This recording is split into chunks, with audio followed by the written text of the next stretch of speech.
Cred is so great. Even if she just sat on stage and farted, people would still feel better.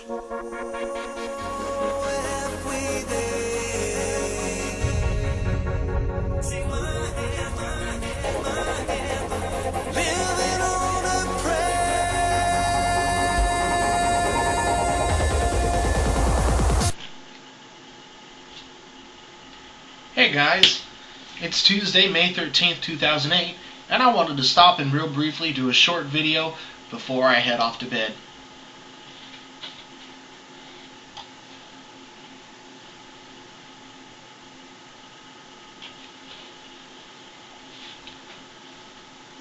It's Tuesday, May 13th, 2008, and I have just one thing to say to everybody. It's my Friday! It's my Friday! That's right, after logging in my 8 hours of hard labor at the Lords of Low Prices, it is now 48 hours of my time to sit on my ass and do jack shit. As if that were true. In fact, there's plenty of stuff around the apartment to keep me busy for the next few days. In fact, one of which, I'm not sure you can see, is the fact my kitchen is a friggin' mess. That's right, dishes, cleaning, sweeping would probably be a good idea. Checking the ant traps, you gotta love the spring. Anyway, on a more chipper note, Apple's going through a little bit of trouble in Canada. Apparently, a successor to the 2005 American lawsuit alleging that battery power in the first and second generation Apple iPods are deficient is now finally going through in Canada. Apple, in an attempt to make right, is giving people approximately a $45 rebate, those who apply for it, and they're going to the owners of the first and second generation Apple iPods. I, myself, have an iPod. Here it is. I think it's a, second generation, third generation iPod Nano, 4 gigabytes. I love it. I use it at work because my job tends to be, me by myself, a lot of physical labor, and the radio music selection completely sucks. I use that one. I have had, and I absolutely love it. I would recommend that device to anybody. In other business news, Australians are up in arms against the... Okay, let's think this through.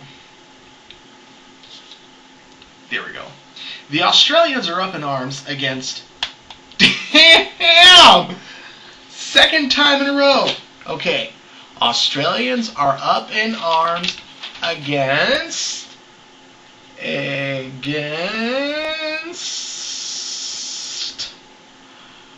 auction. There we go. Write it down, since that's the one that's escaping you. Okay, ready, set, go. In other news, Australians are up in arms against the auction conglomerate eBay. That's right. eBay is currently into talks with PayPal to make PayPal the only acceptable payment method on their website to Australians. Now, of course, that pisses them off, and don't ever piss off mad Aussies with guns. Please don't, okay? There's 1,000,003 miles of desert in there. They will bury your body. You will not be missed. Especially by me, fat bitches.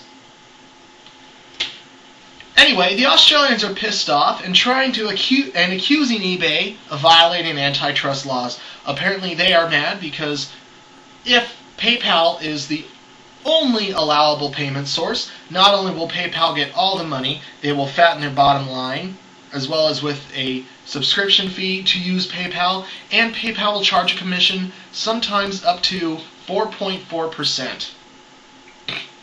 So, the moral of the story is, don't sell anything on eBay in Australia, because I really don't care, and business was not my best thing, business money. And not like I should talk, I work for Walmart, okay? Let me give you a little tip. Walmart wrote the book on business ethics and why you should ignore them. Basically, that's what they did. They said, here's the book on business ethics. Whoop. You don't need business ethics. Come on! Business isn't about being moral and ethical. Business is about making money. That's right. The bottom dollar. Alrighty. And chippier stuff.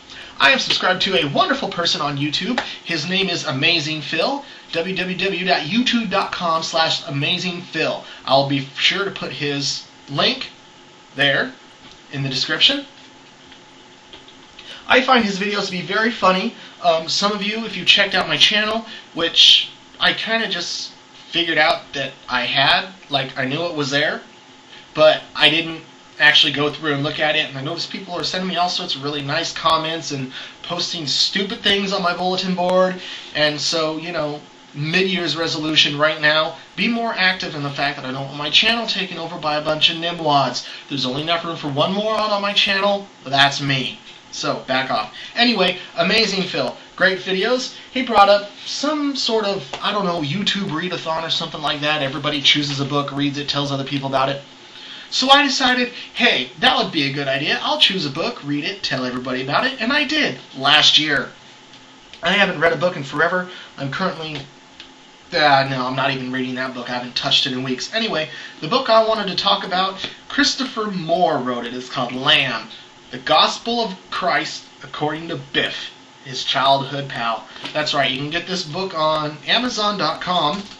They accept PayPal too. I actually borrowed this from a gentleman that I was working with last year. He no longer works there. I have no idea how to get a hold of him, and I have his book. But I'll just read you the back of it. The birth of Jesus has been well chronicled, as have his glorious teachings, acts, and a divine sacrifice after his 13th birthday.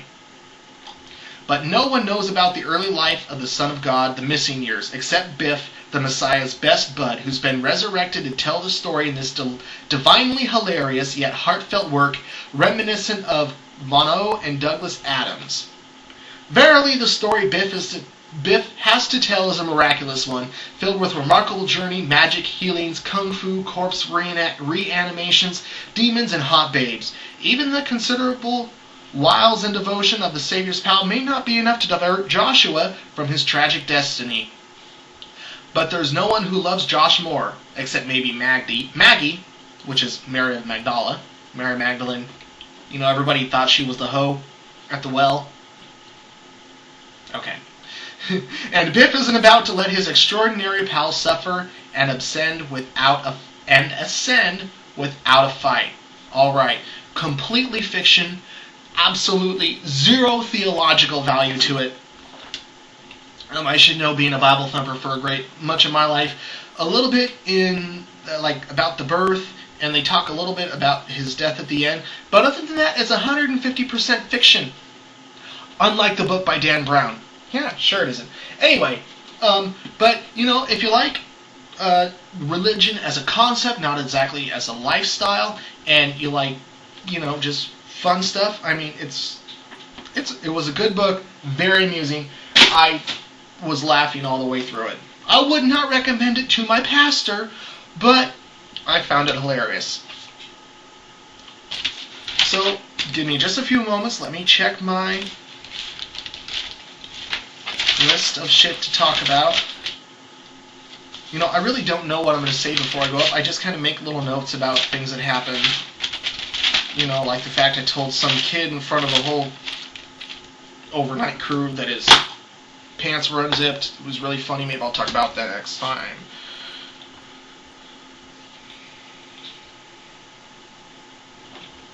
Okay, make a note of it. Whatever. Anywho, so it's 12:15. I really should be getting to bed. Have to go out and check the post. Peace out. Rock on. Thank you, Andrew. I'm not going to use that permanently, I promise. But I will say peace, love, and DirecTV.